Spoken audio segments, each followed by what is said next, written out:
Prisa coaching classes and library में visit के दौरान जहां शिक्षा को नई दिशा और नया दृष्टिकोण दिया जाता है, यहां शांत सुकून भरा और पढ़ाई के अनुकूल वातावरण देखने को मिलता है।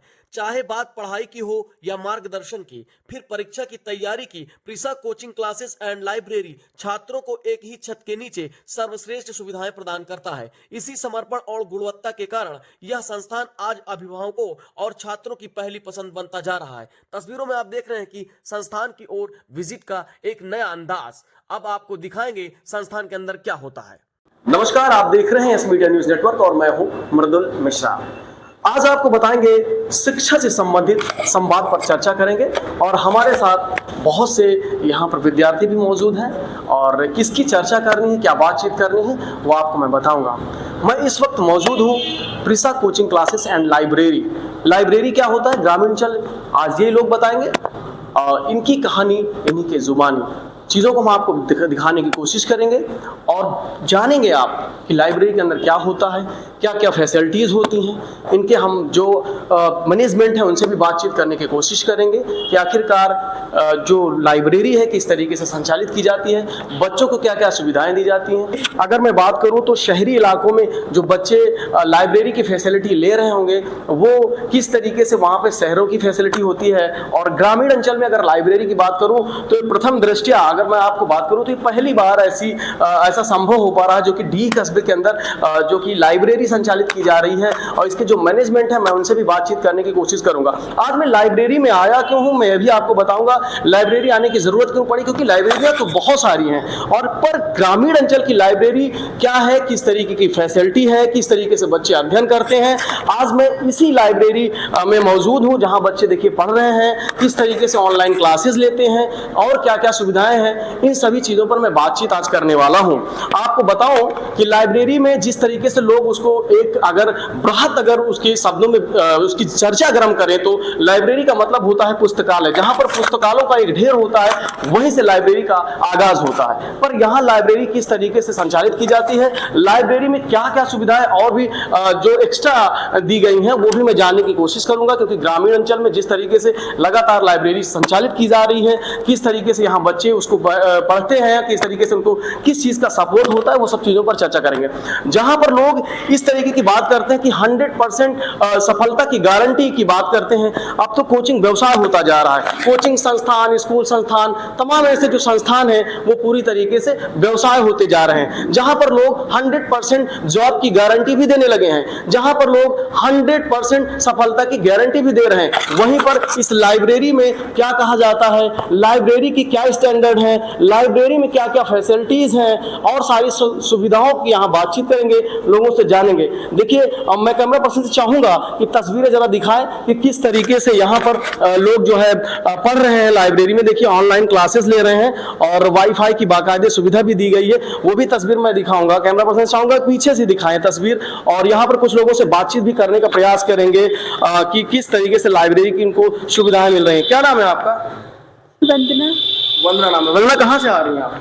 पूरे बनेपुर। पूरे बनई का पुरवा। हाँ। कहाँ हैं अभी आप? हम लाइब्रेरी में हैं। लाइब्रेरी कहाँ है आपकी? डी में। इसी बताइए, लाइब्रेरी हम तो घर में भी पढ़ाई कर सकते हैं, लेकिन लाइब्रेरी में क्या अलग से कुछ होता है जो कि लाइब्रेरी हमको जो है ज्वाइन करना पड़ता है? हम तो घर में भी स्टडी कर सकते हैं, लेकिन लाइब्रेरी ही क्यों? घर में पढ़ाई नहीं, काम वाम रहता, फिर कोई आ जाता है, फिर ऐसे टाइम वेस्ट होता रहता है। अच्छा, मतलब यहाँ आराम से पढ़ते हैं, कोई डिस्टर्बेंस नहीं होती।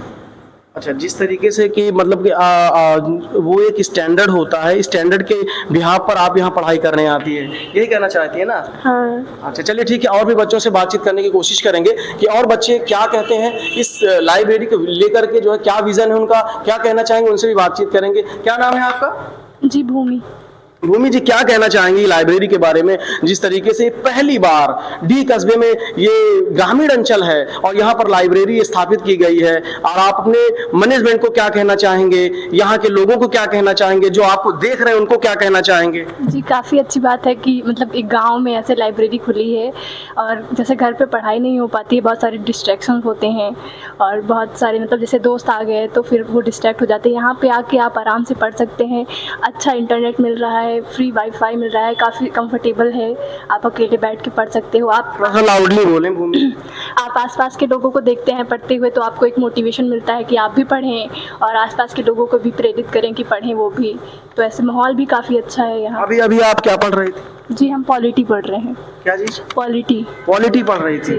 तो अब जैसे यहाँ पर वाईफाई की सुविधा दी गई है, कभी ऐसा नहीं लगता है कि वाईफाई का सर्वर डाउन होता हो या फिर और सारी असुविधाएं आती हों? वो सब तो देखिए जहाँ भी आप जाएंगे वहाँ भी होंगी, पर ऐसे हमेशा नहीं होता है, कभी कभी हो जाती हैं चीज़ें, पर लगभग हमेशा अच्छा ही रहता है लोग वाईफाई। लाइब्रेरी का मतलब समझना चाहते हैं, क्योंकि लोगों को ये लगता है कि लाइब्रेरी जो विश्वविद्यालयों या अगर हम महाविद्यालयों की बात करें तो वहाँ लाइब्रेरी होती है, पर वहाँ पर पुस्तक वगैरह उसका भंडार देखा जाता है। तो यहाँ पर लाइब्रेरी थोड़ा सा अलग होता है, किस तरीके से हमें अलग करता है उससे?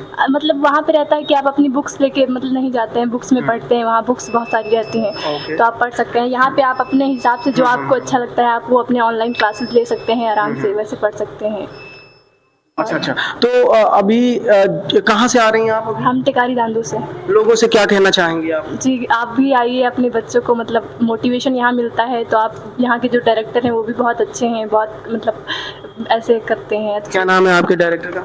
जी, अजीत मौर्य।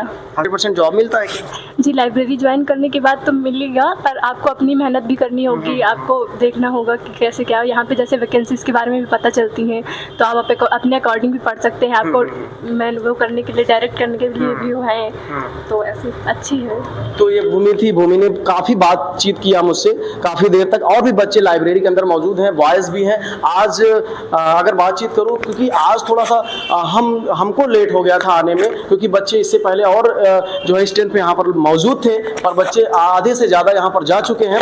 और मैं जब आया तो मैंने देखा कि जितने बच्चे अभी तक अध्ययन करते हुए यहाँ पर पाए गए और नज़र आ रहे थे। मैं आपको बताऊं कि लाइब्रेरी की सुविधाएं थोड़ा सा मैं अपनी तरफ से आपको बताना चाहूँगा कि देखिए, लाइब्रेरी में जो एक पर्टिकुलर सीटें लगाई गई हैं, लाइब्रेरी में देखिए जो विद्यार्थी होते हैं, अगर मैं बात करूँ, वहाँ पर बैठ करके बिल्कुल सेपरेट तरीके से अपनी पढ़ाई कर सकते हैं। उनके लिए बाकायदे देखिए यहाँ पर चार्जेबल का जो एक पोर्ट है अलग से दिया गया है। और तस्वीरें दिखाऊं कि किस तरीके से अलग अलग एक कंफर्टेबल सीट्स दी गई हैं, वो भी मैं आपको तस्वीरें दिखाऊं।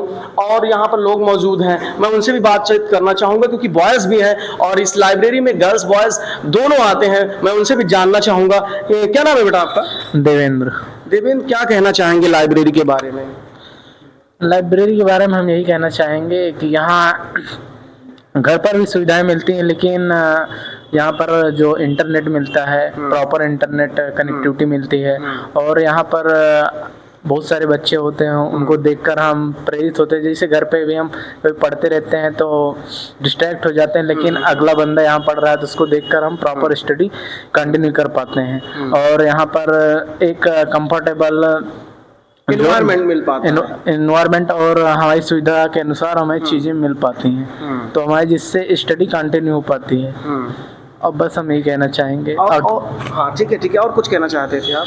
तो जिसको भी आना है आइए, क्योंकि ये घर से बेहतर है। अच्छा, हाँ, घर से बेहतर इसलिए ये कहना ये चाहते हैं कि अगर हम लाइब्रेरी ज्वाइन करते हैं तो लाइब्रेरी के अंदर क्या होता है कि एक स्टडी का एक एनवायरनमेंट जनरेट किया जाता है। और आपको बताओ, जैसे कि सुविधाओं की अगर बात करें तो जैसी सुविधाएं यहाँ पर मौजूद हैं, और सीट्स की बात करूँ, आपको प्रॉपरली मैं सीट दिखाऊं, देखिए एक लाइन से बाकायदे 1 2 3 4 5 ऐसे करके अगर मैं सीट्स की बात करूँ तो यहाँ तकरीबन 50 से अधिक सीट्स लगाई गई हैं, वो भी सेपरेट माहौल में, ताकि बच्चे अपने अपनी सीट्स पर बैठ करके पढ़ाई कर सकें। ऐसे में आपको अगर किसी भी बच्चे को लाइब्रेरी ज्वाइन करनी है तो कस्बे के अंदर पहली बार ये लाइब्रेरी चलाई जा रही है, जहां पर आपको तमाम फैसिलिटी के साथ ये लाइब्रेरी मिलेगी। तो इस वक्त मैं जो है Prisha coaching classes and library के मैनेजमेंट मिस्टर अजीत जी से मुलाकात कर रहा हूं, और आपको बताऊंगा, इनसे भी जानने की कोशिश करूंगा किस तरीके से संस्थान को उन्होंने जो है स्थापित किया है, इसके पीछे क्या संघर्ष रहा। क्योंकि एक सामान्य परिवार से निकल करके एक विद्यार्थी जो कि आज भी विद्यार्थी है और इतनी बड़ी ऊंचाइयों तक पहुंचना और एक संस्थान को खड़ा करना। अच्छा, Prisha coaching classes and library कि मुझे बात करने की जरूरत क्यों पड़ी, वो भी मैं आपको बताऊंगा, ताकि कोचिंग आज पहली बार तो है नहीं, और ना पहली बार खुली है, कोचिंग बहुत सारे हैं कस्बे के अंदर। ये कस्बे कस्बे के अंदर Prisha coaching classes and library चलाई जा रही है, इसकी बात करने की जरूरत आखिरकार क्यों पड़ी, ये मैं आपको आज बताऊंगा। दरअसल बात यह है कि मिस्टर अजीत जी की एक बेहतरीन धारणा जो कि इस संस्थान की उत्पत्ति के पीछे का कारण रहा है, वो भी मैं जानने का प्रयास करूंगा और सारी चीजों को मैं जानने का प्रयास करूंगा अजीत जी से, क्योंकि जब प्रिसा कोचिंग क्लासेस एंड लाइब्रेरी को स्थापित किया जा रहा था उसके पीछे कई रीजंस थे और कई विजन्स थे। मैं आपको इन्हीं से सीधा बातचीत करूंगा और जानने की कोशिश करूंगा कि किस तरीके से इन्होंने बच्चों को फैसिलिटी दी है और बच्चों को किस तरीके से जो इनका कंसेप्चुअल पढ़ाने का एक तरीका है वो कैसा रहा और सारी चीजें क्या है, बच्चे किस तरीके से यहाँ पर मोटिवेट होते हैं। जिस तरीके से आपको बताऊं, आज के समय में लोग आधुनिक समय में तमाम तरह के सोशल मीडिया पर एडवर्टाइजमेंट करते हैं कोचिंगों को लेकर के। उनका कहना है कि 100% जॉब की गारंटी। कुछ लोग तो ये भी कह डालते हैं कि डिस्काउंट, एक शब्द आया डिस्काउंट, और डिस्काउंट शब्द की उत्पत्ति कहां से हुई आपको अच्छे से पता है। डिस्काउंट शब्द बिजनेस से संबंधित है और यहां पर आज कोचिंगों में बहुत तेजी से इस शब्द को सुनने को आपको मिल रहा होगा कि डिस्काउंट है, यहाँ पर आइए 50% डिस्काउंट है, यहाँ पर आइए 40% डिस्काउंट है, आइए यहाँ पर 90% डिस्काउंट है। और कैसे हैं अजीत जी, क्या हाल है? आप कैसे हैं?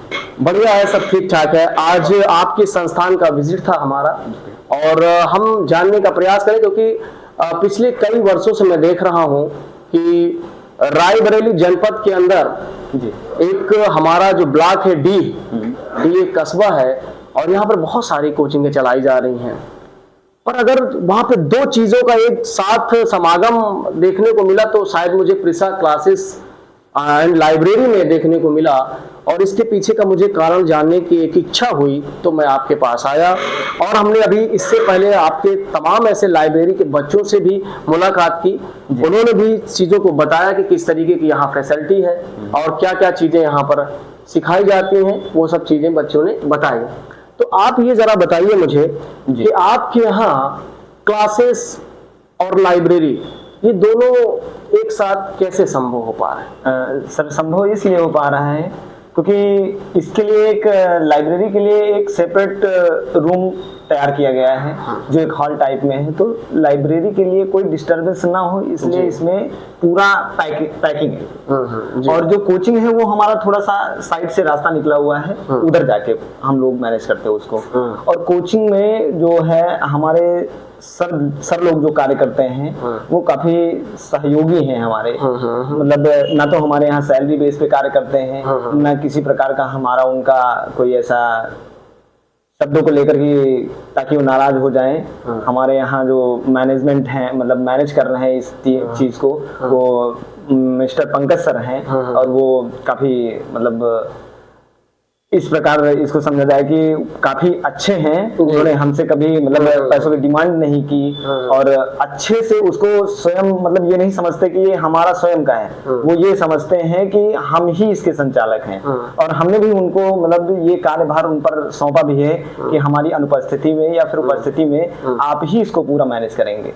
अच्छा, जैसे आज देखा जा रहा है कि कोचिंग संस्थान तो बहुत चलाए जा रहे हैं, कई तरीके के उसमें दावे भी हैं शामिल हैं, आपने अच्छे से देखा होगा। जी बिल्कुल। ये आधुनिक जो है दौर चल रहा है, आधुनिकता का दौर है। इस मॉडर्न जमाने में अब तो कुछ देखने सुनने के लिए बचता ही नहीं है। अब तो सब कुछ बस फोन उठाया और रील्स की सोशल मीडिया में सब सारी चीजें देखने को मिलती। तो मैं कई जगह देखता हूँ कि जो कोचिंग संस्थान है वो कई तरीके जो है दावे करते हैं, उन दावों को लेकर के आप क्या कहना चाहेंगे?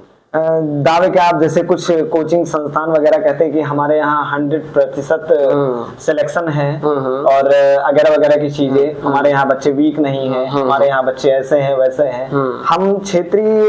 हम भी क्षेत्रीय विद्यालय से ही पढ़े हुए हैं, तो यहाँ भी उस तरह की कोई फैमिली है नहीं हमारे पास कि हमको यहाँ मतलब बड़े बड़े विद्यालयों में दाखिला दिलवाए, प्रवेश दिलवाए।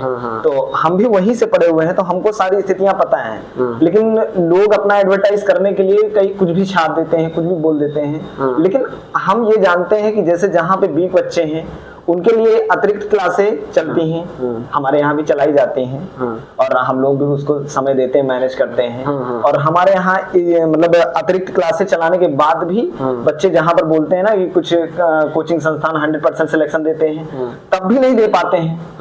मतलब वो जैसे बोलते हैं कि हमारे यहाँ 100% सिलेक्शन है और 100% हर चीज की गारंटी है, तो गारंटी हर चीज की कैसे ले सकते हैं? यहाँ किसी इंसान की 100% गारंटी नहीं होती है, वो आज जीवित है कल हो या ना हो, आज यहाँ से घर पहुंचे या ना पहुंचे। अजय जी, मन में कैसे आया कि एक शैक्षणिक संस्थान मुझे ओपन करना चाहिए, इसकी स्थापना करना चाहिए, ये मन में कैसे आया आपके? सर अभी 2021 में लॉकडाउन से पहले हमें पढ़ाने के लिए किसी अन्य व्यक्ति ने फाइनेंस किया था। अच्छा। वो हमारे स्वयं माता पिता जितना हो सका उन्होंने किया। अच्छा। बाकी हमारे एक रिलेटिव थे, उन्होंने हमारी पढ़ाई का पूरा खर्चा थामा।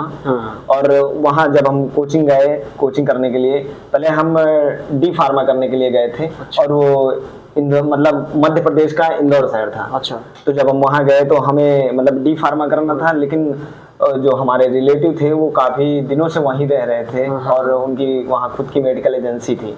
तो वहीं पर रहते रहते उनकी मुलाकात किसी मतलब कोचिंग संस्थान से हुई जो मतलब नीट की कोचिंग करवाती थी, national eligibility cum entrance test. तो उसमें फिर हमको बताया गया कि अजीत मतलब ये कर लो, तुम्हारे लिए ये बेहतर होगा।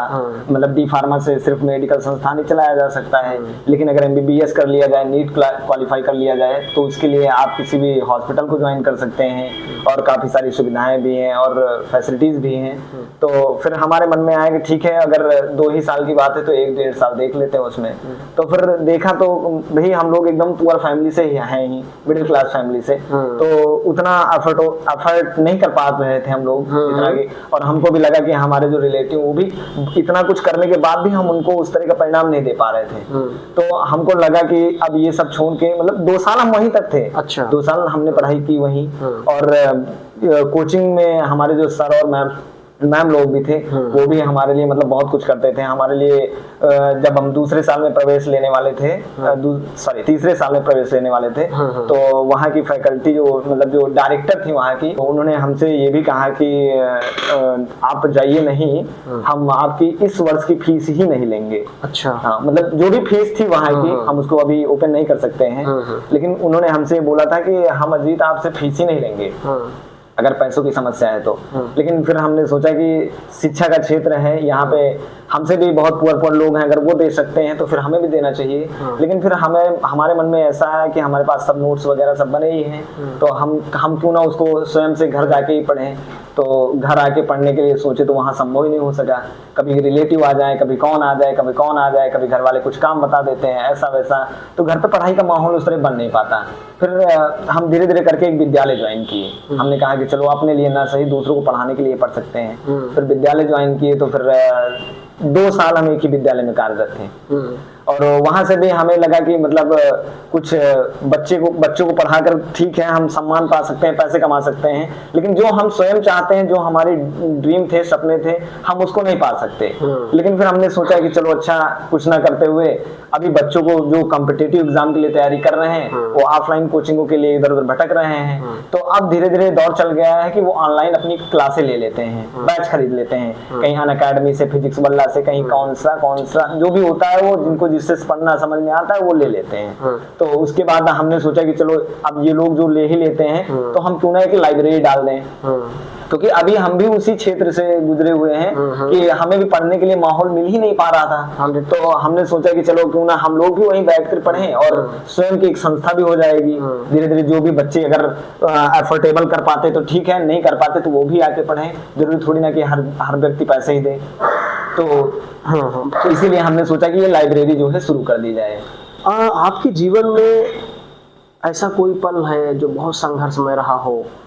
हाँ, काफी सारे पल थे। कभी कभी समस्याएं इतनी जटिल हो जाती हैं कि कभी कोई समस्या ऐसी हो जाती है कि घर पे भी कोई काम है और यहाँ भी आना होता है। अब जैसे मान लीजिए आपको किस तरीके की चुनौतियों का सामना करना पड़ता है कोचिंग क्लासेस और लाइब्रेरी को लेकर के, क्योंकि बहुत सारी अगर फैसिलिटी आपने दे रखी है तो उसमें बहुत सारी चुनौतियां भी आती हैं। बिल्कुल। कैसे किस तरीके से उसको आप जो है फेस करते हैं और वो चुनौतियां क्या होती हैं? सर चुनौतियां तो ऐसी हैं कि जैसे भाई कंपटीशन का दौर ही है। अभी जैसे कोई भी काम हो, अगर आपने शुरू किया है तो हो सकता है कि आप ही के परिवार या फिर पड़ोसी वाले भी शुरू कर दें, तो थोड़ा सा ऐसा होगा कि कंपटीशन डबल हो जाएगा। अंदर अगर कोचिंग क्लासेस एंड लाइब्रेरी का अगर एक चर्चा का विषय बना हुआ है, तो हमने देखा कि क्या ऐसी वजह है, तो उसमें कई आलोचना भी करते हैं, हाँ बिल्कुल, कई आपकी तारीफ भी करते हैं जी। उन आलोचना करने वाले लोगों को क्या कहना चाहेंगे? हाँ, आलोचना करने वालों जो सर बराबरी नहीं कर सकते वो ऐसी बातें ही कर सकते हैं। क्योंकि आपने देखा होगा कि अगर हम आपके योग्य नहीं तो हम आपकी बुराइयां करना शुरू कर देंगे, ऐसा होता है। मैं आपसे चाहूंगा, क्वेश्चन है कि अदर कोचिंगों को लेकर के जिस तरीके से आपकी क्या भावनाएं हैं और अदर कोचिंगों को लेकर के आप क्या सोच रख रहे हैं, जिस तरीके से तमाम कस्बे के अंदर कोचिंगें जो है संचालित की जा रही हैं, अब तो एक अगर मैं कहूँ तो बिजनेस भी कहना गलत नहीं होगा जी, बिल्कुल इसको एक बिजनेस के तौर पर स्थापित करने जाने लगा भी कि आप यहाँ आओ, ये करो, वो पढ़ो, ये पढ़ो, और वो सुरक्षा व्यवस्था को भी सुनिश्चित नहीं कर पाते हैं कुछ कोचिंग संस्थान है, और लगातार वो खबरों में बने रहते हैं और सुर्खियों में बने रहते हैं। तो उनके लिए क्या आपने सोचा है, या फिर आपके यहाँ कोचिंग व्यवस्था उस तरीके के लेकर के आपकी क्या राय है? सर कुछ मतलब जो कोचिंग संस्थाएं चलाते हैं वो मतलब उनको स्वयं ऐसा लगता है कि उनके आगे कोई ऐसा चल नहीं सकता है। अच्छा। और कुछ लोग तो कुछ ऐसे अध्यापक भी होते हैं, हम सबको नहीं कह सकते हैं, बिल्कुल, कुछ को जिनको हमने स्वयं सुना है, बच्चे आके उन्हीं के विद्यालय से पढ़ते हैं और वही कोचिंग चला रखे हैं। अब आप स्वयं बताइए कि जो व्यक्ति, जो अध्यापक विद्यालय पढ़ा रहा है, आप उसी सब्जेक्ट को अपने कोचिंग में पढ़ा रहे हैं, तो आप कितने योग्य हैं? इसका मतलब है कि आप विद्यालय में कुछ नहीं पढ़ा रहे हैं, कोचिंग में ही पढ़ा रहे हैं। भाई जो व्यक्ति, जो स्टूडेंट को मतलब विद्यालय पढ़ रहा है, तो उसको कोचिंग पढ़ने की क्या आवश्यकता है? भाई या तो फिर टीचर अनियोग्य है और या तो फिर बच्चा जा रहा है एंजॉय करने और अपनी योग्यता दर्शाने के लिए प्रत्येक, जैसे क्वार्टरली एग्जाम होते हैं और हाफ ईयरली एग्जाम होते हैं, ईयरली एग्जाम होते हैं, उनमें जितने बच्चे उनके यहाँ कोचिंग पढ़ते हैं उनको पूरा का पूरा पेपर सॉल्व करवा दिया जाता है, या फिर पेपर बनाने के बाद पूरा पेपर सेंड कर दिया जाता है। तो कितनी बड़ी खुलासे की बात देखिए अजीत जी ने बताई, बहुत बड़ी बात आपने बताई। ये एक टीचर को इतना सोचना चाहिए कि मतलब हम ऐसा क्यों करें, हम जो सब्जेक्ट हम पढ़ा रहे हैं उसमें या तो हमको मतलब आत्मनिर्भरता नहीं है या फिर बच्चों को हम दे नहीं पा रहे हैं। भाई हमारे यहाँ अगर पहले भी हम 2 साल विद्यालय में पढ़ा चुके हैं, जैसे कि मैंने आपको पहले बता ही दिया है, हम अगर एग्जाम शुरू हो जाते थे तो हम बच्चों को ऐसा नहीं बताते थे कि बेटा ये क्वेश्चन आएगा, ये क्वेश्चन आएगा, टिक कर लो, ये क्वेश्चन आएगा। तो मैं ये अजीत जी, मैं ये कह सकता हूँ कि टीचर अपनी धर्म भूल रहे हैं, जी अपना कर्तव्य भूल। जी बिल्कुल। क्या ऐसा करना सही है? कैसे सही हो सकता है सर? हम पढ़ाने का पैसा ले रहे हैं या फिर बच्चों को नकल कराने का? नकल करा के हम उनको क्या दिखा रहे हैं कि भाई हम बहुत योग्य हैं। भाई उनके पेरेंट्स लोग जानते हैं कि हमारे बच्चों के नंबर इतने आए, मार्क्स इतने नंबर आए हैं, तो क्या उनके पेरेंट्स तो देख के खुश हो जाते हैं। लेकिन जो बच्चा मेहनत करता है, कोचिंग उनके यहाँ नहीं पढ़ रहा है, तो उसके पेरेंट्स को क्या फील हो रहा है कि भाई या तो विद्यालय में पढ़ाई नहीं हो रही है या फिर हमारा बच्चा स्वयं नहीं पढ़ रहा है, हमारी फीस फालतू जा रही है। हमारे यहाँ बच्चे आते हैं, जो बच्चे आते हैं उनको पूरी तैयारी करवाई जाती है। एक मामला और आया है जी। मैंने देखा कि इसे अभी मैं थोड़ी देर पहले चुनौती की बात कर रहा था, आप लोगों को फेस करना पड़ता है कोचिंग संस्थान को, सभी को लगभग, पर मैंने देखा कि जो कोचिंग पढ़ाने वाला होता है अलग अलग कोचिंग संस्थान में, तो उसी का जो टीचर होता है स्कूलों में पढ़ाता है जी, तो किसी स्कूलों को अगर उसने ज्वाइन कर रखा तो उसके दिमाग में ये बात रहती है कि वो बच्चा मेरी कोचिंग में आके पढ़े, मतलब वहां भी पढ़ा रहा है, कोचिंग में पढ़ा रहा है फीस के लिए, उसके बाद अगर अदर कोचिंग में पढ़ रहा है तो हम ये भी सामने आ रहा है कि वो लोग उसके साथ प्रताड़ना करते हैं, फिर मारपीट करने की बात करते हैं, नंबरों की कटिंग करते हैं और सारी बातचीत करते हैं। क्या है पूरा सर मामला यही है ना कि जैसे हम आपके यहाँ कोचिंग नहीं जा रहे हैं, हम पढ़ने में कितने भी योग्य हो, आप हमें अनियोग्य कर ही देंगे, हमारे नंबर लेस ही कर दिए जाएंगे, चाहे वो छोटी छोटी मिस्टेक को देखकर कर दिया जाए या फिर हमारे क्वेश्चंस मतलब लिखावट को लेकर कर दिया जाए, कैसे भी करके हम आपको नीचे कर ही देंगे। ऐसा मतलब उस विद्यालय के टीचर लोग करते हैं। लेकिन जो उनके यहाँ कोचिंग में पढ़ते हैं बच्चे, वो चाहे थोड़ा गलत भी लिखें और या फिर ना भी लिखें, तब भी उनको पूरा सही कर दिया जाएगा, उनको पूरे नंबर दे दिए जाएंगे। और ऐसा भी होता है कि पूरे पूरे पेपर भी सेंड कर दिए जाते हैं, या फिर उनके रिलेटिव होते हैं तब उनको सेंड कर दिया जाता है, या फिर उनके यहाँ पढ़े हुए बच्चे होते हैं तब सेंड कर दिया जाता है। तो ऐसा हमको भी पता चला है, हम स्वयं देखने नहीं गए जी।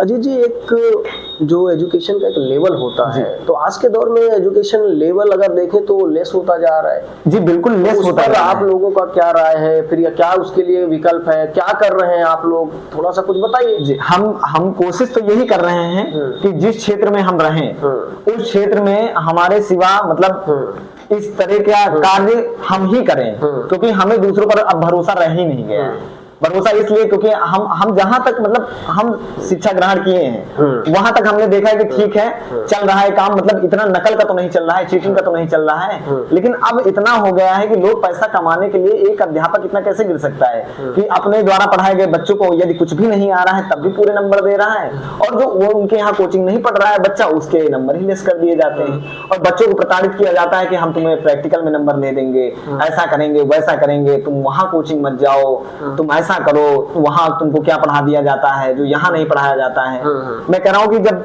आप इतने ही योग्य हैं तो आपको कोचिंग पढ़ाने की आवश्यकता क्या है? भाई आप विद्यालय ज्वाइन किए हैं, आप उसी बच्चों को कोचिंग में क्यों पढ़ा रहे हैं? एक मतलब एक कोचिंग हाई स्कूल और इंटर वाले बच्चों के लिए क्या 6 घंटे बहुत नहीं है? भाई घर पे भी पढ़ेगा, स्कूल में भी 6 घंटे पढ़ रहा है, घर पे भी 2-3 घंटे पढ़ रहा है, क्या उसके लिए उतना पर्याप्त नहीं है? इतनी छोटी सी उम्र में 12-13 साल या फिर 14 साल की उम्र में यदि बच्चे को 8 से 10 घंटे पढ़ना पड़ रहा है 12 घंटों में, तो क्या इतना उसके लिए सफिशिएंट नहीं है, पर्याप्त नहीं है? बिल्कुल।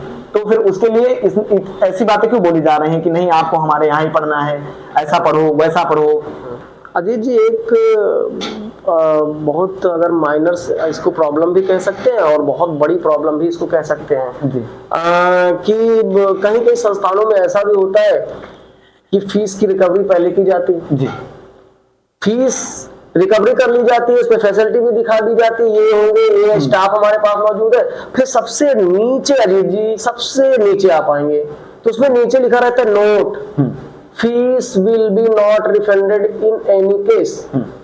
इसका क्या मतलब? लोग घसोटी है, ये लोग घसोटी है। जी बिल्कुल सर, देखिए हमारे यहाँ तो पहली बात फीस के लिए किसी बच्चे को फोर्स नहीं किया जाता है, ना तो ऐसी कोई व्यवस्थाओं के लिए फीस जुड़ा हुआ है, बस उसकी एक अफोर्डेबल फीस लगाई गई है जो कि यहाँ मतलब हम भी यहाँ पर किराए से ही रह रहे हैं, रेंट से ही रह रहे हैं, प्रत्येक चीज का हमें रेंट भी भरना पड़ता है, तो जहां तक होता है हम स्वयं से भर देते हैं। बच्चों से ये नहीं कहते कि बेटा हमें फीस दोगे तभी हम इसको भर पाएंगे या फिर ये काम कर पाएंगे।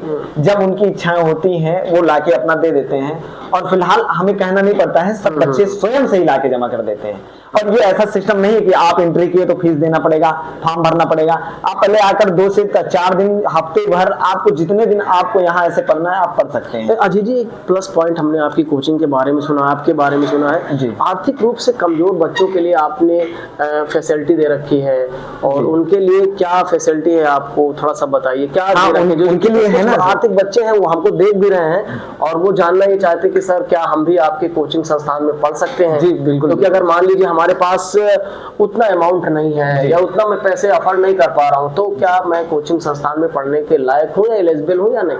जी बिल्कुल। देखिए सर, सीधी बात है, जैसे कुछ पेरेंट्स ऐसे हैं जिनकी दयनीय स्थिति जो है काफी गिरी हुई है, जो शाम को अपने भोजन करने के लिए बहुत मेहनत करते हैं, तब उनको शाम का भोजन नसीब होता है। तो उनके लिए हमने देखा है, हम भी आसपास भ्रमण करते हैं कभी कभी, तो कहीं ना कहीं ऐसे बच्चे दिख ही जाते हैं, कभी क्या करते हैं कभी क्या करते हैं, जो उनकी उम्र उस कार्य के लिए नहीं होती है बेसिकली। तो उनके लिए हमने सोचा है कि अगर कोई ऐसा भी है वो अपनी स्थिति को हमारे सामने स्थित मतलब प्रदर्शित कर रहा है, तो हम उनके लिए निःशुल्क क्लासेस भी दे सकते हैं।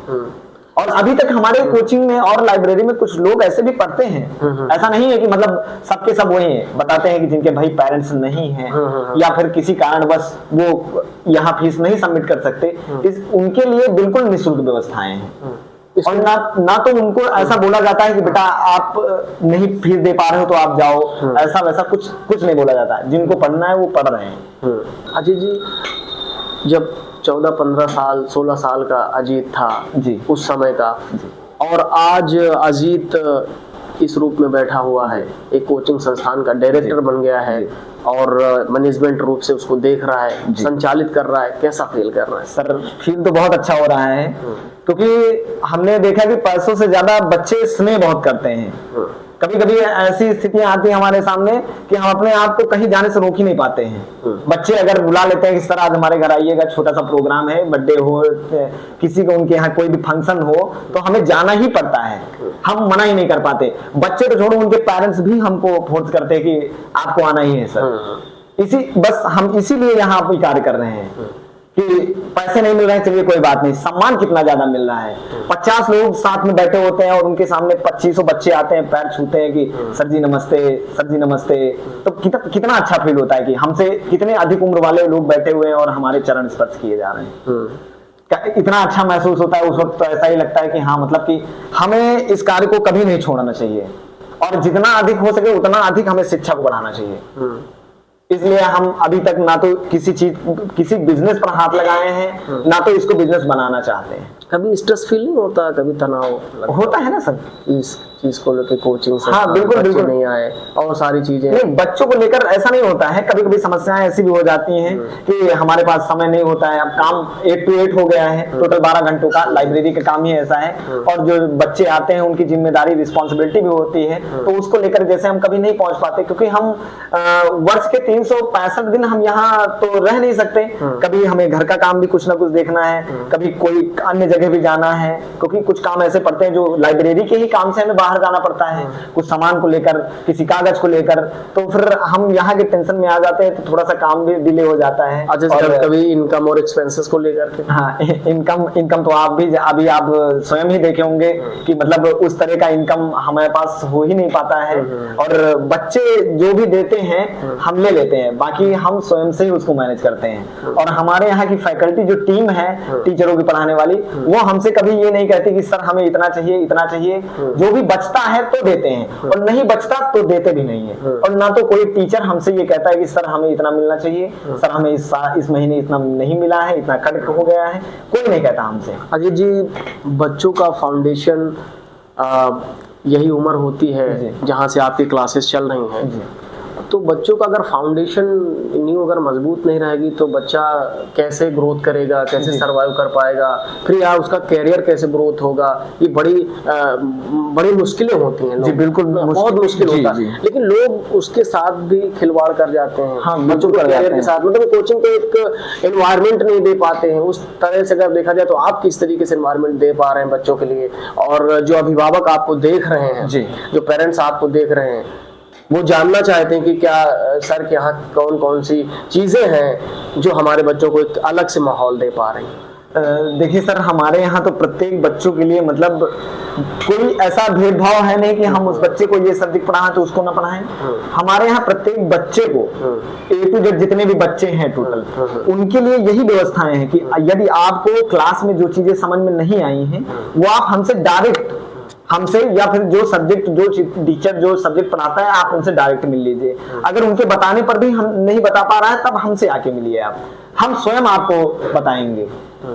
हम ऐसा भी सोचते हैं कि जैसे कुछ बच्चे आते हैं गवर्नमेंट विद्यालय से पढ़े हुए होते हैं और उनकी स्थितियां ऐसी होती हैं, सर आप जानते होंगे, इसमें बताने वाली कोई ऐसी बात नहीं है। हम किसी विद्यालय का नाम ओपन नहीं कर सकते हैं इसलिए, क्योंकि भाई हो सकता है कि टीचरों में गलती ना हो पर बच्चों में ही हो, ऐसा माहौल ना मिल पा रहा हो पढ़ने का। तो इसीलिए हम किसी टीचर या फिर बच्चों की अवहेलना नहीं कर रहे हैं। हम ये बता रहे हैं कि राजकीय मतलब गवर्नमेंट विद्यालय में ऐसा होता है कि बच्चे दरअसल कमजोर हो ही जाते हैं। तो वहाँ के जो बच्चे आते हैं उनके लिए अलग से भी क्लासेस दी जाती हैं। थोड़ा पहले बुला लिया जाता है, कुछ अधिक पढ़ा दिया जाता है, और थोड़ा लेट छोड़ा जाता है तो और पढ़ा दिया जाता है। और जो क्लास में पढ़ाया जाता है उसके बाद दूसरे दिन आते तो उनको समझा भी दिया जाता है। अच्छा, कोचिंग क्लासेस कितने से कितने तक आप जो है बच्चों को पढ़ाते हैं? क्लास 6 से लेके 12 तक की क्लासें हमारे यहाँ चलते हैं। अच्छा, लाइब्रेरी में क्या सुविधाएं हैं? लाइब्रेरी में सुविधाएं सर जैसे वाईफाई है, बच्चों को पीने के लिए आरओ वाला पानी है, और बढ़िया सा वातानुकूलित कमरा है, और बहुत सारी सीसीटीवी वगैरह हैं। और बच्चे को किसी प्रकार से समस्याएं ना हो, हम कोशिश ये करते हैं कि बार बार थोड़े थोड़े समय में विजिट भी करते हैं उसको, मतलब अवकलन भी करते रहते हैं कि देखें कोई बच्चा ऐसा तो नहीं जिसको किसी प्रकार की समस्याएं हो हमारी वजह से। फिलहाल तो अभी तक आज तक देखने को नहीं मिली हैं, और हमारी वजह से हो सकता है कुछ बच्चों को कोई समस्या हुई भी हो तो स्वयं मैनेज कर लेते हैं। हम आपके Prisha coaching classes and library में आज विजिट किया जी, आपको तो नहीं लगा कि डिस्टरबेंस हो गया? नहीं, बिल्कुल नहीं। और अटेंडेमली जो है सर यहाँ आए? नहीं, फिलहाल अटेंडेमली तो आए ही, लेकिन कोई बात नहीं, ये तो जाहिर सी बात है। तो सर हम तो आपसे इसलिए जुड़ना चाहते थे, हम तो जानना चाहते थे प्रिशा, ये प्रिशा वाले हैं कौन? क्योंकि भाई आज अगर जो है क्षेत्रीय लेवल पर आपकी चर्चा हो रही है, और क्षेत्रीय लेवल पर अगर हम देखें तो एक अलग पहचान बना चुका है। भाई आपका जो कोचिंग संस्थान एक अपनी अलग पहचान बना रहा है, दिन प्रतिदिन उभर रहा है एक अपने नए पहचान के साथ। तभी तो मैं कहता हूँ कि जो उसके अजीत जी उसके डायरेक्टर हैं, अजीत जी उसके फैकल्टी हैं, तो आप कैसे उस चीज को मैनेज कर पा रहे हैं, कैसे देख पा रहे हैं कि भाई आज कभी संस्थान हमारा जीरो से शुरुआत हुआ है जी जी, और आज इस ओहदे तक पहुंचा है, इस लेवल तक पहुंचा है, तो कहीं ना कहीं इसके पीछे एक भूमिका रही होगी। उस भूमिका को जानने के लिए मैं आपके संस्थान आया, कैसा लगा आप? सर बहुत अच्छा लगा। तो ये थे हमारे साथ यहाँ के जो प्रिसा कोचिंग क्लासेस एंड लाइब्रेरी के मैनेजमेंट और डायरेक्टर अजीत जी, इनसे बातचीत हुई, बहुत कुछ यहाँ पर आपको जानने को मिला कि क्या क्या चीज़ें हैं, किस तरीके से क्लासेस संचालित की जा रही हैं, बच्चे कैसे हैं, बच्चे क्या क्या पढ़ रहे हैं, और लाइब्रेरी जो आमतौर पर लोग लाइब्रेरी का मतलब एक पुस्तकों का भंडारण समझते हैं, स्टोरेज समझते हैं, वहाँ पर पुस्तकें ले जा करके अपना बैठ करके पढ़ाई करते हैं। पर यहाँ लाइब्रेरी में क्या क्या सुविधाएं हैं, लाइब्रेरी में आजकल की लाइब्रेरी कहने का मतलब कि जो पुस्तक से हट करके लाइब्रेरी को बनाया गया है। पुस्तक तो आपको रहेंगे लेकिन सारे पुस्तकें आजकल डिजिटल हो गए, ई बुक्स के माध्यम से बच्चे यहाँ पढ़ाई करते हैं।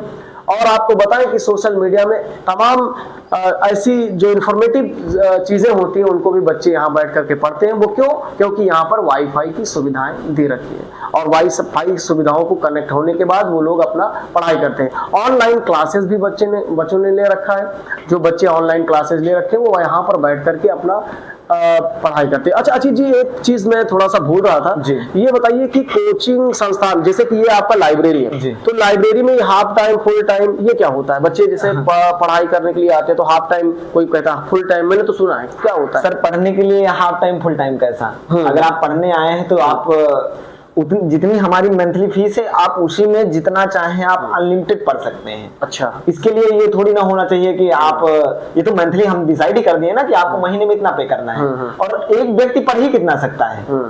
मैक्सिमम 24 आवर्स में अगर डे और नाइट दोनों मिला लिया जाए तो 24 आवर्स में 16 आवर्स ही तो पढ़ सकता है। तो ये लाइब्रेरी में बच्चा अपने मन से मतलब पढ़ेगा और उसके बाद जैसे कि बच्चे को जाना है कहीं तो अपने आप से जा भी सकता है? नहीं, फिलहाल तो परमिशन, अभी तक तो परमिशन लेके जाते हैं बच्चे, क्योंकि भाई एक रिस्पॉन्सिबिलिटी है हम पर कि भाई कोई बच्चा कहीं जा रहा है और रोड चल रही है, फिलहाल कुछ हो ना हो हमसे पूछ कर ही जाते हैं। तो उसके लिए हमने प्लानिंग कर रखी है कि जैसे कोई जो बच्चा हाफ टाइम करेगा जी, जो कुछ बच्चे फुल टाइम कर रहे होंगे तो इसमें क्या फीसेस कैसे सिस्टम? नहीं नो सर, इसमें फीस कोई डिस्काउंट नहीं है। अच्छा जी, और फीस डिस्काउंट करने का कोई मतलब भी नहीं है क्योंकि आजकल तो 400 के आसपास का रिचार्ज हो गया है और उसी के आसपास हमारी फीस है। तो इसमें आप डिस्काउंट करने का क्या मतलब है? क्या एक व्यक्ति रिचार्ज करवा सकता है अपने फोन का और यहाँ पढ़ने के लिए फीस नहीं पे कर सकता? बिल्कुल बिल्कुल। मैं तो ये जानना चाहता था कि फीस को अगर देखें तो फीस तो जो भी देना है देते ही रहेंगे बच्चे जी। पर ये जानना चाहते थे कि फुल टाइम मतलब हाफ टाइम का मतलब 4 घंटे बैठ के पढ़ेंगे और फुल टाइम का मतलब वो पूरे घंटे? हमारे यहाँ हाफ टाइम फुल टाइम का कोई स्लॉट ही नहीं है। अच्छा, आप जब तक इच्छाएं हो, यदि आप घर से 12 घंटों के लिए फ्री हैं तो 12 घंटे तक आके पढ़िए, यदि आप 6 घंटों के लिए फ्री हैं तो 6 घंटे आगे पढ़िए। हमारे यहाँ ऐसा सिस्टम है, ऐसा नहीं है कि आप फुल डे का अलग देंगे और हाफ डे का अलग देंगे। तो ये कोचिंग क्लासेस की जो फैसिलिटी थी, इसी के साथ मैं अपने बात को यहीं समाप्त करता हूँ। मिलता हूँ अगले वीडियो में। नमस्कार।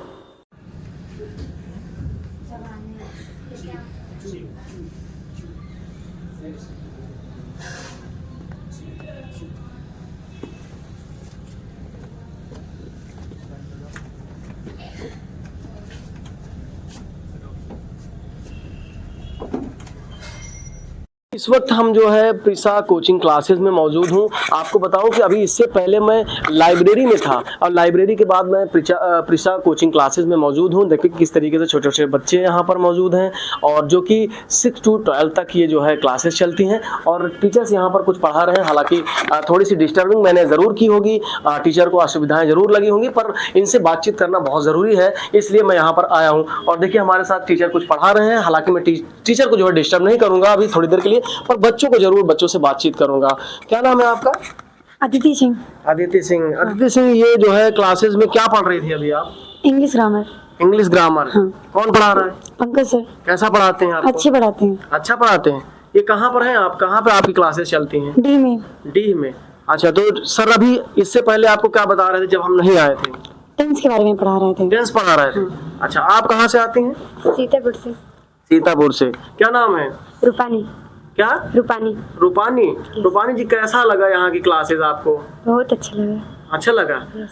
चलिए और भी बच्चों से बातचीत करते हैं। सर कैसा पढ़ाते हैं? बहुत अच्छा। बहुत अच्छा। क्या बहुत अच्छा पढ़ाते हैं? जैसे इंग्लिश, हाँ, साइंस, मैथ, हिंदी, सब कुछ अच्छा पढ़ा लेते हैं, अच्छा पढ़ाते हैं। अच्छा ठीक है। बच्चों ने फिलहाल मिली जुली प्रतिक्रियाएं यहाँ पर दे रहे हैं और भी बच्चों से जानेंगे। कुछ हमारे साथ न्यू विद्यार्थी भी जुड़े हुए हैं। क्या नाम है तुम्हारा? हीना। हीना नाम है। कहाँ से आती हो? डी से। डी से आई। कितने दिन हो गए अभी ज्वाइनिंग किए आपको? 5 दिन। 5 दिन हो गया।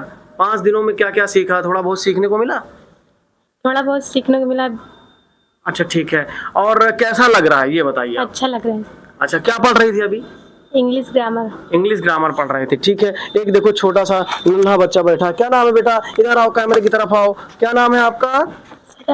किस क्लास में हो? Sir third. थर्ड में हो। कहाँ पढ़ते हो? Sir Rainath memorial public school. अरे वाह, कितने समय क्लास जाते हो? टाइम क्या है स्कूल का? सर 8:30। 8:30 बजे। अच्छा, यहाँ कितने समय आते हो? सर 2 बजे। सर की बातें समझ में आती हैं आपको? Yes sir. अच्छा, डर रहे हो क्या हमको? No sir. हैं? No sir. चलो ठीक है। छोटे बच्चे हैं फिलहाल, जो है यहाँ के बारे में बता रहे हैं कि किस तरीके से सर जो है बच्चों को पढ़ाते हैं। हालांकि फैसिलिटीज़ यहाँ की जो है बिल्कुल अगर देखें तो एक जो आप देख सकते हैं कि किस तरीके से सुविधाओं को लेकर अगर हम बात करें तो काफ़ी बेहतर दिखता हुआ नज़र आ रहा है। बाकायदे जो कि सीटिंग अरेंजमेंट प्रॉपर किया गया है। और भी बच्चियाँ हैं जो कि 10th क्लास में है, कुछ जो है 12th क्लास में है, कुछ 6 में है, कुछ 3rd में है। हालांकि सर अगर बात करें, जैसे अजीत जी अभी इससे पहले यहाँ के जो मैनेजमेंट थे वो बता रहे थे कि हमारे यहाँ आर्थिक रूप से कमजोर बच्चे भी पढ़ाई करने के लिए आ सकते हैं। ऐसी कोई जो है हार्ड एंड फास्ट रूल नहीं है कि नहीं हम बच्चों से उतना ही पैसे या उतना ही चार्ज करेंगे जितनी हमारे यहाँ की फीस है। वैसे में बच्चे पढ़ रहे हैं। आपका क्या नाम है? अभिषेक। क्या नाम है? अभिषेक। अभिषेक जी, क्या पढ़ रहे थे अभी? इंग्लिश। इंग्लिश पढ़ रहे थे। कैसा लग रहा था? बहुत अच्छा। क्या पढ़ रहे थे अभी तक? आपने क्या सीखा? सर वो मतलब इंग्लिश पढ़ना सीख लिया है। हिंदी पहले नहीं आती थी। कहाँ से आते हो? सर सीतापुर से। सीतापुर से आते सर। हो। और क्या लगता है आपको कि अब जो है सर आगे की चीजें जो बताएंगे वो आपके समझ में आएंगी? Yes sir. समझ में आएंगी? यस। पक्की बात बता रहे हैं? ऐसा तो नहीं कि हम आए हैं तभी बता रहे हैं? नो नहीं, ऐसा नहीं है। तो क्या कहेंगे? और भी बच्चे आपको देख रहे हैं ना, वो कह रहे थे कि क्या हम भी पढ़ने के लिए आएंगे तो सर की बातें हमको भी समझ में आएंगी? और आएंगी।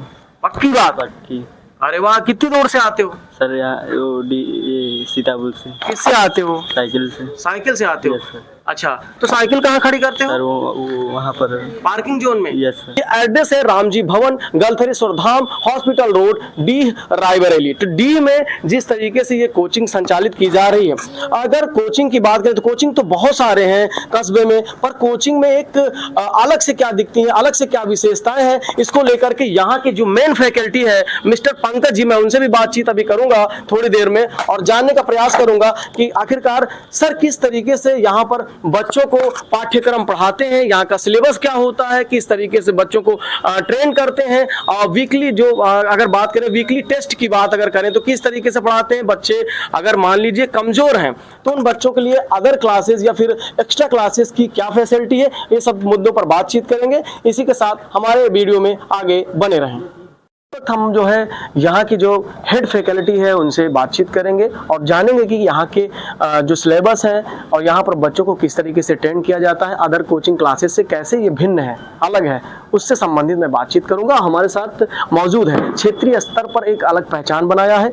और आपको बता दूं यही कोचिंग क्लासेस यानी प्रिसा कोचिंग क्लासेस एंड लाइब्रेरी में ही अपनी जो है सेवाएं नहीं दिए, बल्कि इससे पहले कई स्कूलों में अपनी सेवाएं दे चुके हैं।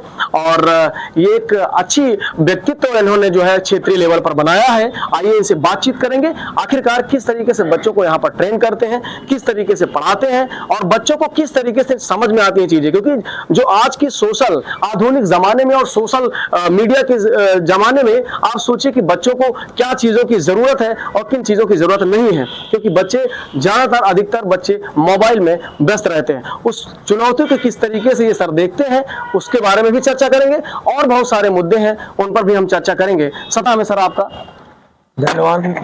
सर्वप्रथम जो है मृदुल भैया का हम बहुत बहुत आभार व्यक्त करते हैं।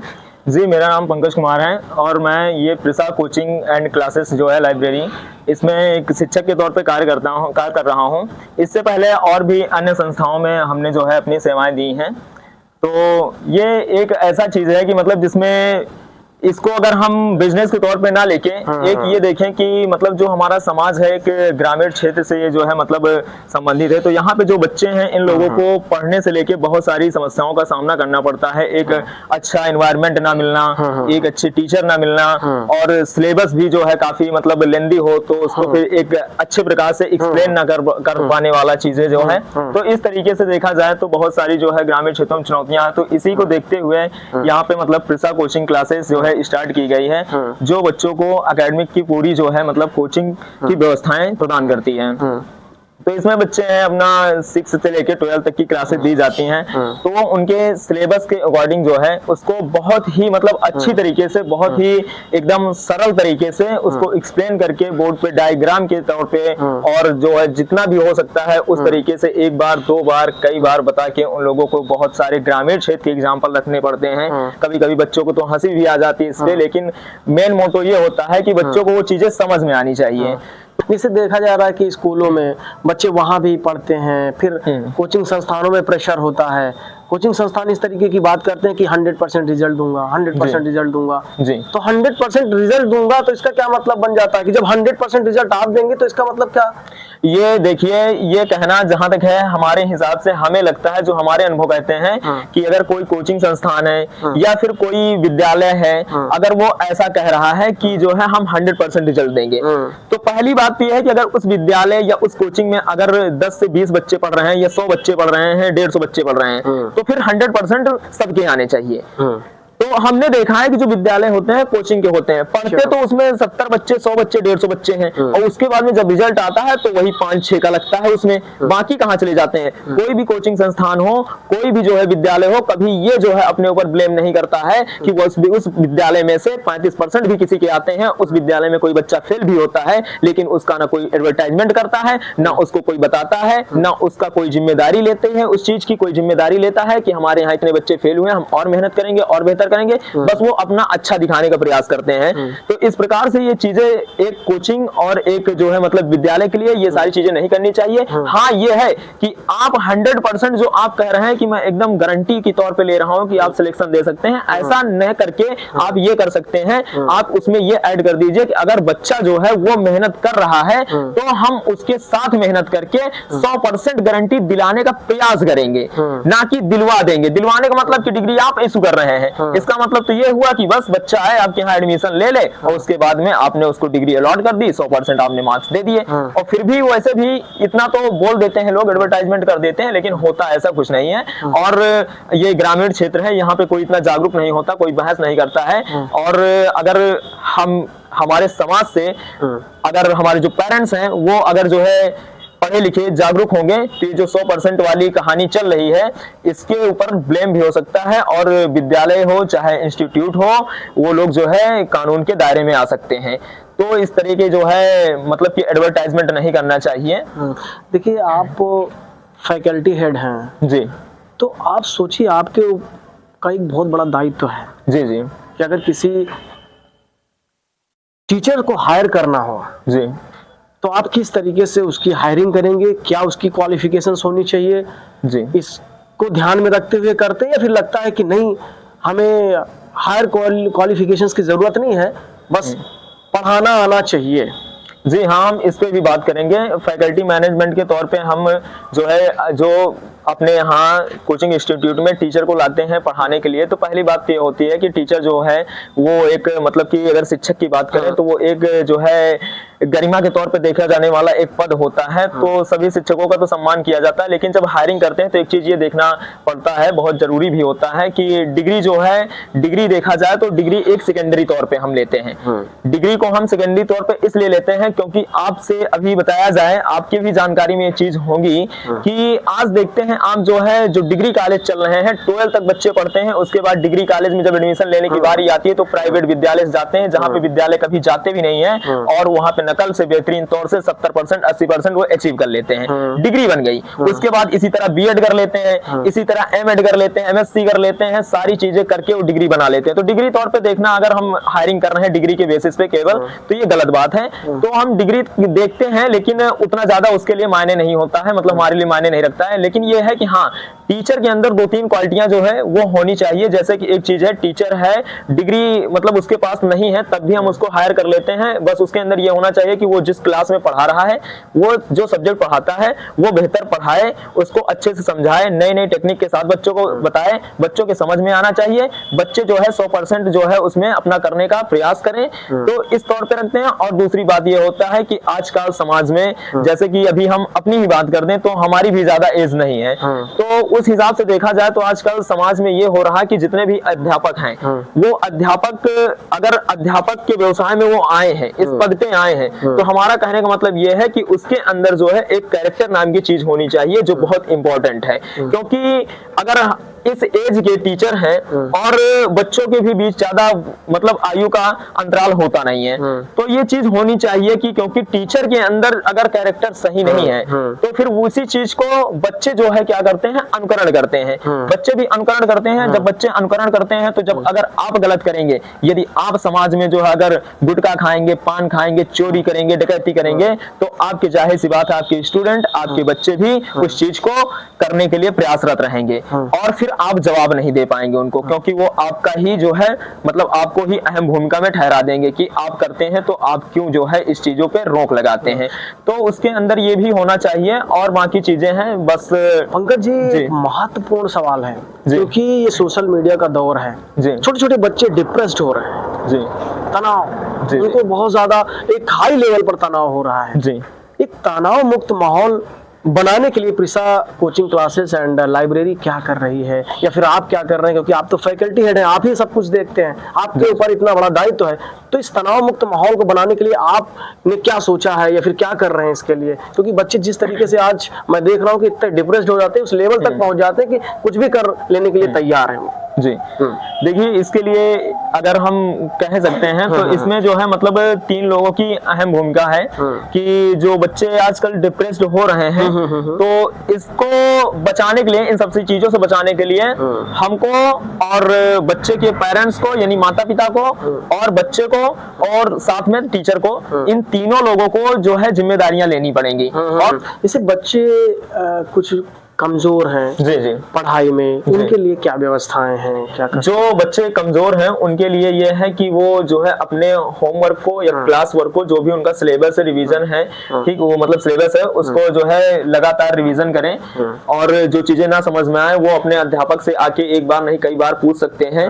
उसको कई प्रकार से, कई तरीके से जो है उसको एक्सप्लेन करने की कोशिश की जाती है। और जो बच्चे ऐसे भी नहीं समझ पाते हैं तो उन लोगों के लिए क्या होता है, जो है अतिरिक्त क्लासें दी जाती है। क्लासिक मतलब ये है कि उस बच्चे को ये होता है कि जैसे क्लास में पढ़ाया जाता है तो उसमें कंबाइंड करके सारे बच्चे जब बैठे होते हैं तो हो सकता है वो बच्चा जो है हेजिटेट हो रहा हो, वो जो है शर्म महसूस कर रहा हो कि अभी पूछेंगे हमारी इंसर्ट होगी, ऐसा है कुछ है।